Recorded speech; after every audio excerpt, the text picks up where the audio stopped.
Hello, my name is Fabio Tinoco. I'm from period 6, and this is my multimodal rhetorical blog portfolio. This video, we're going to dive into 3 separate articles, dissecting each of one of their purposes, objectives, and audiences. And by the end of the video, I'll give my personal opinion on each of one of them and what I learned from making each of one of these blogs. We'll start off with Franz Francois. Franz is a multi-passionate change agent, writer, activist, and helping transform marginalized communities around the globe by redefining the way their stories are told and how technology, products, and policies impact their lives. In this section, we can see 3 images. It's from her article. If you're interested in reading all of the article, by the end of the video, I have all the sources linked, so you can just click on that and go into it. Summary. In Franz Francois' literacy narrative, How Learning New Languages Has Shaped My Identity, posted originally on her personal blog on October 24, 2019, she talks about how language has shaped her identity over the years she grew up. Starting back in Haiti, she learned Creole as her native tongue and was brought up in Haitian culture. But soon enough, she was faced with change and had to adapt to new cultures and languages of foreign lands.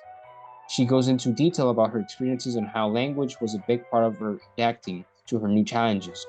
Later, the story spirals down into the meaning of each language that she learned over the years and how they shaped her perspective on how she saw herself in this world. Then there's still Stephen Alvarez. Alvarez was raised in a multi-ethnic military family and grew up in around many diverse cultures, having been raised in all 3 coasts of the continental US. Hawaii, and Okinawa. He is an artist with hands in many mediums, working on professionally with symphony orchestras, opera and musical theater companies, and cultural organizations. He produced and executive produced 12 cultural documentary films for the Alaska Native Heritage Center, which has been screened internationally at film festivals and at PBS.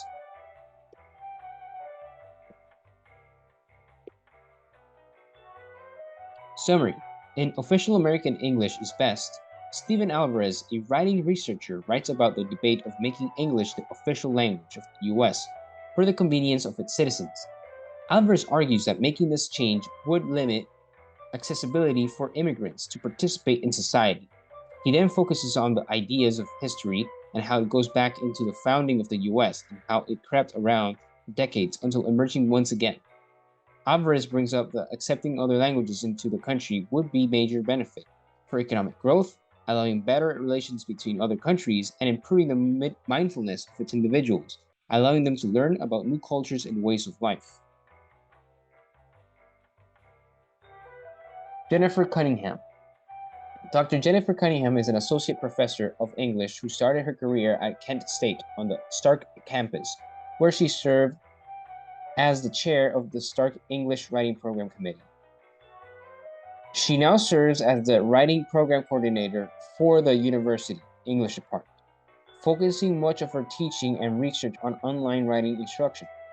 She has developed and taught fully online undergraduate courses such as College Writing 1 and 2, Composition Theory, and Gender and Language. She also teaches a hybrid graduate course for all new teaching assistants in the English department.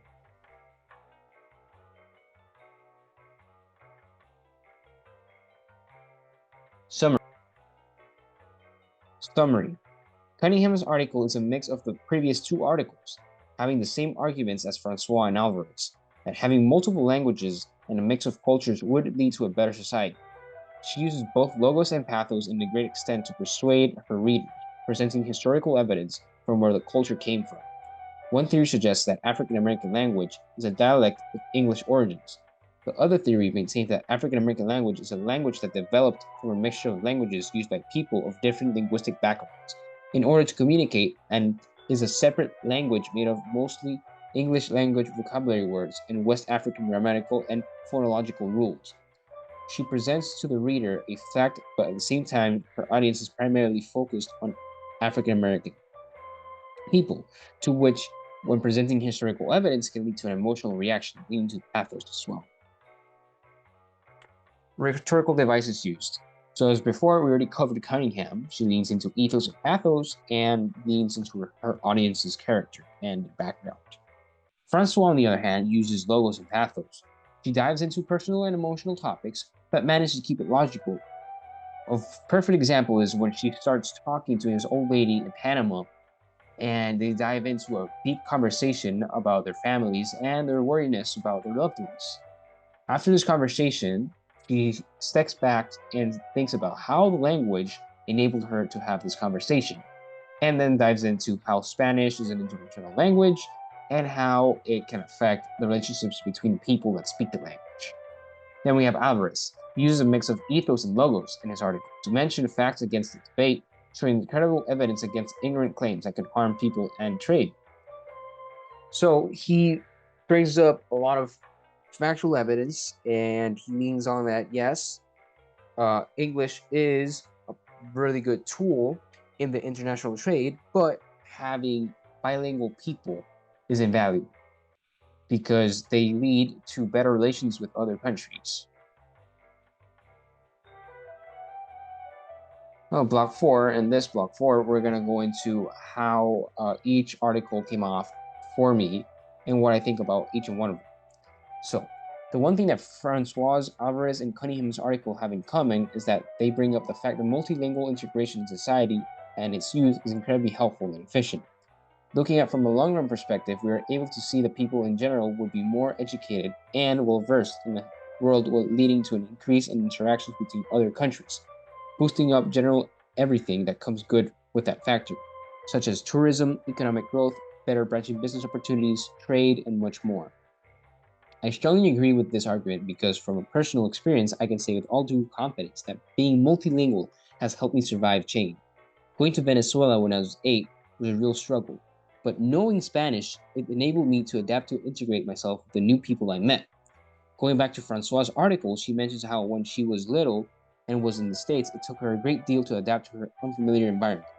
Learning English enabled her to better understand their culture and ways. For example, she realized that a big gap between mindsets when she brought up to her parents that she had to take a gift to her friend's birthday party. Her father found it amusing and said to her, "If you're having a birthday party, clearly you're doing better than I am. So why would I bring you a gift?" Showing the different mindsets that Haitian people had with the people in the States. Alvarez does bring a good reasoning to why society could benefit from having multiple languages in their community. Standing against just forcing one upon its people, for example, he argues that in a global economy, the power of English is undeniable, yet the power of bilinguals to communicate beyond and across languages and cultures are invaluable. But at the same time, he still shows us the opposing side of things. Immigrants in official English movement must be forcibly encouraged to read, write, and speak English. Because if they live in America, they better learn English and learn it quickly. They want to catch up with everyone else. As said before, having these tools enable people to better themselves and bring about a better world. For future being open-minded leads to new paths. So by not limiting ourselves to one thing, having an overreaching grasp on knowledge enables us to become less ignorant, leading to better relationships between us. Cunningham's article is also good and leans on the best of both worlds from the other two articles, but it fails to land an actual impact on me personally. So when it comes to the best article, it would be Francois, in my opinion, because it actually relates to me on a more personal level. We both have the similar experiences in about change and adapting to a new way of culture and life. So when she brings up her arguments and her lines of reasoning, it's basically if I was talking to myself.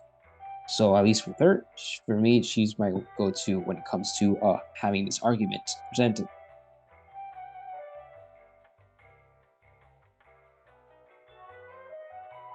So reflection. From doing these blogs, I learned how to actually minimize my writing. I'm really used to just writing a lot and being descriptive and just going on and on and on. But when it comes to blogs, you have to be concise and clear. So this is a good challenge for me and how to learn how to put everything down and cram it down into a little box. And as for my rhetorical devices, I've learned how to actually articulate them a bit better and how to analyze them in other texts and see them when they pop up.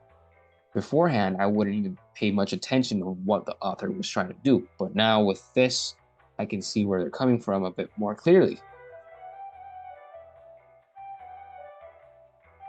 And here are the sources. The first three are each of their articles, and the last three is for the biography. Thank you for your time.